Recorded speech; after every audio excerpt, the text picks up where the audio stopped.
Eh bien, salut à tous et à toutes. Ici, on se retrouve pour une nouvelle vidéo e-sport. Comme j'ai dit, je voudrais bien en faire plus souvent. J'ai des idées. Bref, vous verrez. Aujourd'hui, on se retrouve pour voir les nouveaux rosters de chaque grosse structure dans toutes les régions. On va expliquer leur parcours, le parcours des joueurs également, et ainsi voir qui pourrait être champion du monde, même si c'est impossible après shot en début de saison comme ça, mais vous auriez compris. Bon. Commençons d'abord par, je trouve, le plus important, les plus grosses équipes et notre région, en tout cas à 80% de ceux qui regardent cette vidéo, l'Europe. Commençons par la structure qui a gagné les Worlds de 2024, Humble. Avec leur roster Lucky, Symantec et Boss, cette équipe a commencé le Brawl eSport il y a seulement 3 ans actuellement, et dites-vous qu'elle a un titre de champion du monde, comme quoi tout est possible. Bref. C'est l'une des équipes qui ont annoncé leur roster tard. Tout ça pour annoncer le même roster. Pas besoin d'expliquer quoi que ce soit. Forcément, va falloir les pronostics.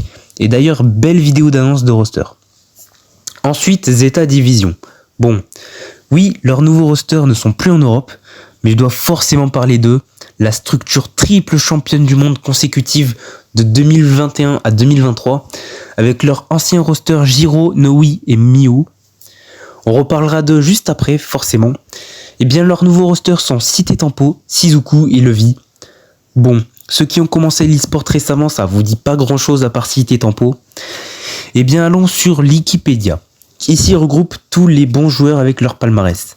On peut voir que Shizuku et Levi étaient dans Navy la saison précédente, et qu'ils ont perdu au LCQ, ce qui fait qu'ils ne sont pas qualifiés pour les Worlds de 2024.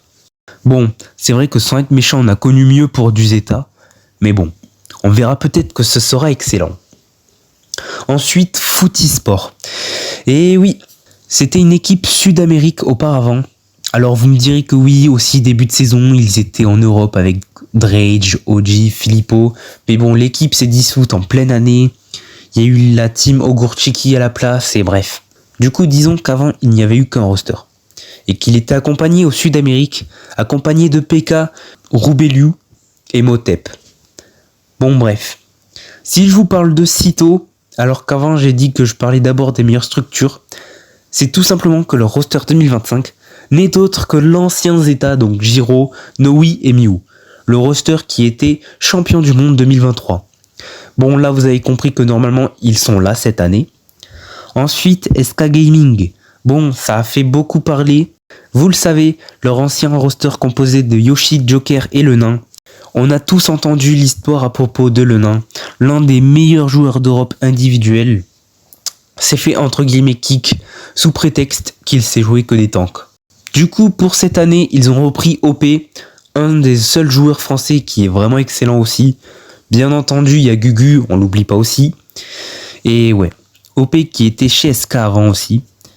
Donc il fait son retour, même si le nain n'est plus dans SK, la structure restera très correcte encore pour cette année.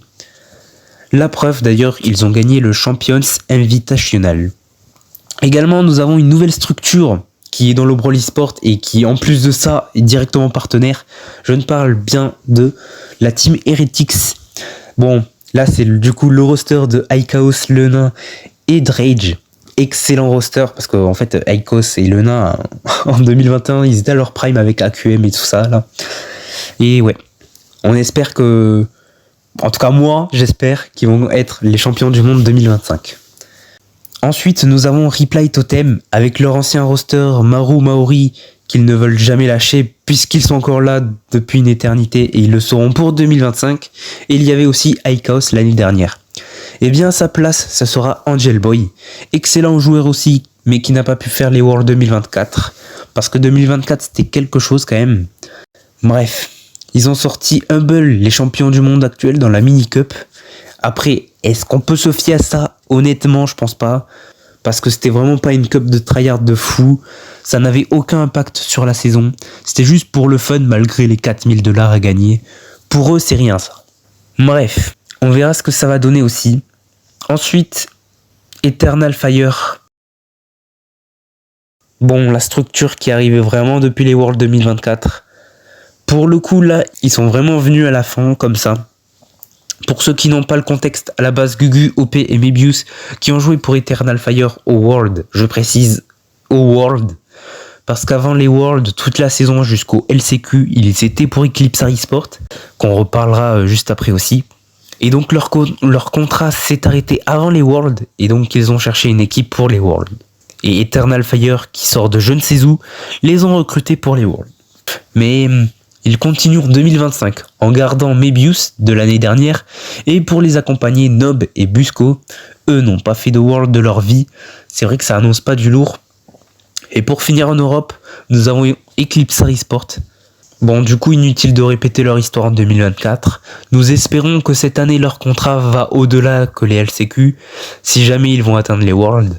Leur roster n'est autre que le fameux trio italien Bissama, Marco et Soubeme. Bon alors oui, sur ça, il y a eu beaucoup de critiques avec un drama. C'était l'ancien roster de Riverso. Pour ceux qui s'en souviennent, ils s'étaient fait kick soi-disant car ils avaient fait partage de compte, tout ça, bref. Mais c'était surtout, justement, Eclipsar qui les avait dénoncés apparemment. Enfin, il y a plein de versions de cette histoire. Du coup, Riverso s'était disqualifié pour laisser prendre à Eclipsar et maintenant, ces joueurs sont dans Eclipsar eSport. Bref, on va passer du coup maintenant à l'Asie-Pacifique. Bon, je vous ai parlé de Zeta Division, mais je ne vous ai pas parlé de Crazy Raccoon. Évidemment une très bonne orgue, puisque l'année dernière il y avait Tensai, Moya et Cité Tempo, donc deux excellents joueurs avec des champions du monde, bref tout ça. Bon, eh bien vous avez entendu juste précédemment que Cité Tempo est parti dans Zeta Division, eh bien qui va pouvoir le remplacer? Eh bien à la place il y aura Milcreo. Milcreo était auparavant dans Rival Esport, donc dans les Worlds de 2024, juste avant quoi. Et sachez que si je ne dis pas de bêtises, Milcreo est l'un des seuls joueurs à avoir fait toutes les Worlds. Si ça par contre c'est pas magnifique en vrai. Bon, après c'est bien beau de faire toutes les Worlds, mais si au final t'en as jamais gagné, voilà. Ensuite nous avons Navy, bon, équipe partenaire mais qui a commencé petit à petit à glow down. Du coup auparavant j'ai dit que leur ancien roster était composé de Shizuku et Levi, et le last c'était Hachapi. Bon, et bien pour 2025, ils ont gardé Hachapi, mais du coup, vu que Levi et Shizuku sont partis dans Zeta, et bien ils ont pris Kuru et Royer. Bon, excusez-moi de l'accent japonais qui est pas ouf. Mais donc, ouais, voilà.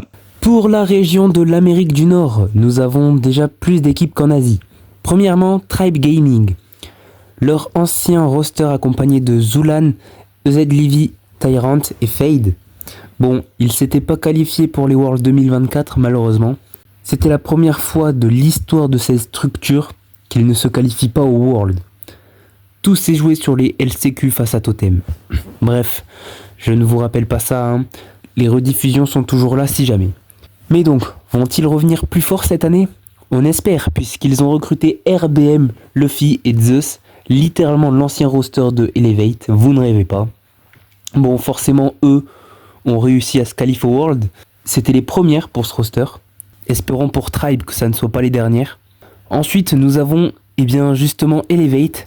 Nous avons le fameux Juan Carlos, EZ Livy et Zar. Bon, Juan Carlos, tout le monde le connaît, que ça soit en ladder ou en e-sport avec son kit. Par contre, Zar et EZ Livy, un peu moins. Mais je peux vous certifier que ce sont des excellents joueurs, qui ne se sont pas qualifiés pour les Worlds juste. Ces joueurs ont fait les Worlds de 2022 et 2023, même 2021 pour le cas de Zar. En vrai, je pense que ça vise les Worlds 2025, s'ils ne se laissent pas faire. Space Station Gaming, Shino, Bobby et Sense, deux excellents joueurs en NA vraiment. Malheureusement, même chose, l'année dernière, ils étaient chez STMN, qui ne sont pas qualifiés pour les Worlds 2024, ni même les LCQ. Pour ça que nous avons revu STMN, mais en Europe. Bref, longue histoire. On espère qu'ils vont se qualifier au World aussi cette année, même si je dis ça pour chaque équipe, mais bon. Forcément, il n'y aura pas la place pour tout le monde. Mais bon, c'est comme ça. Et enfin, pour finir, dernière équipe NA, Pioneers, qui est en gros l'ancien roster de Tribe Gaming, Zulan, Fade et Tyrant. Bon, j'ai pas grand chose à dire. Concernant la dernière région, l'Amérique du Sud, qui, avec tout le respect, n'est pas importante, La pire région, hein, qu'on se ment pas. Désolé pour vous, mais malheureusement vous n'avez rien apporté dans l'histoire de Brawl eSport. Bref, je suis pas là pour tailler la région normalement, mais pour présenter. Je vais seulement présenter 2 équipes. La première, Loud, nouvelle équipe partenaire, vous avez vu. Il est composé de KyoDog, Firecrow et Edinho. Des excellents joueurs pour le niveau de l'Amérique du Sud, mais malheureusement, ça ne rivalisera pas assez contre l'Europe. L'Asie, si on parle de Tensai, Cité Tempo, mais excellent par contre. Faudra régulièrement les voter. Et nous avons aussi Olimpo Squad, qui me semble, ils sont bons, avec Wesley, Cobre et Ice Crow. J'avoue, je dis peut-être une connerie, mais il me semble qu'ils sont bons. Et petite pensée à l'ancien roster de FUT avec Roubeliou, PK et Motep, qui sont à FA mini PKs. Comme chaque année, je crois. Mais bref, peu importe. J'espère que cette vidéo vous aura plu. Je suis désolé si le montage est fait à la va-vite, car forcément j'essaie de rattraper mon retard et donc de faire vite. Même pas seulement le montage, mais les infos données pas forcément précises et correctes. S'il y a des erreurs, vous pouvez faire des remarques constructives en commentaire. Tant que c'est pas blindé d'insultes, je prends. Et au contraire, si vous avez des questions ou quoi, n'hésitez pas à les poser, je pourrais potentiellement répondre. Merci d'avoir regardé la vidéo. C'était les Isox. A plus.